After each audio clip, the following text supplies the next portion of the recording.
guys, may tuyo ako dito, pasalubong ni Princess galing Pilipinas. So mix yan na tuyo.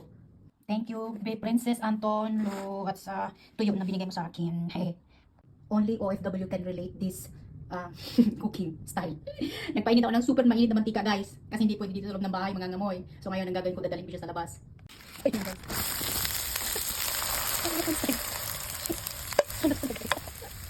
Guys, so yan lang. Kung ano lang meron dyan at naluto na siya sa super init. Bala na yung stomach ko. Guys, talo nga pala nasunog. So, kaya na lang yung stomach ko. Okay. So, for today's video guys, tapos na yung niluto ko kanina. So, let's go. Kakain na tayo. So, ito yung pagkain ko. Nasunog na talong, tapos yung tuyo, tapos yung meron sausawan na suka na may kineme na sibuyas. Tapos meron tayong Coca-Cola. So, yan. So, may natira pa ako dito. So, let's eat. And in the Father, Son, the Holy Spirit. Amen. Unahin mo natin yung tuyo, guys. Napakasarap. Grabe. So, isang taon na higit. 1 year and 3 months, guys. Hindi ako nakakain ng tuyo. Galing pa to ng Pilipinas. So, masarap magkamay. Sud ng akong paniod to. Kakawit ko lang galing work, guys. Masarap talagang pagkain ng Pilipinas. Grabe. Walang makakatalo dito. Wow. Yung sasawan natin, guys. Namanghang suka. Sobrang asim, guys. Wow. I love Philippines. Wow. Mainit pa, guys. Hindi ko kaya.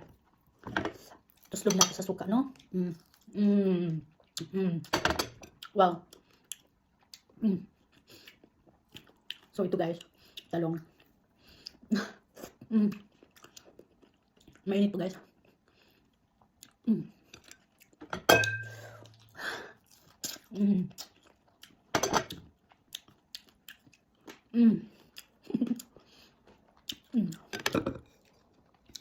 So, sapsap din to, guys.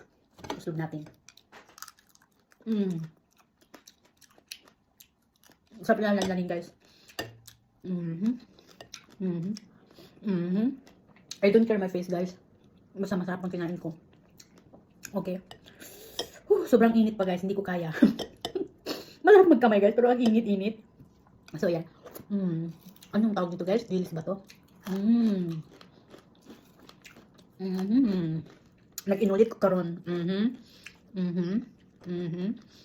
Shout out sa kaibigan ko na si Princess. Nag-uwi siya ng Pilipinas. Binigyan niya ako ng tuyo.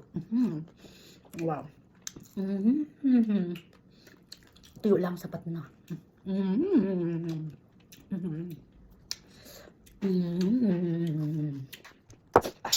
Ay, guys.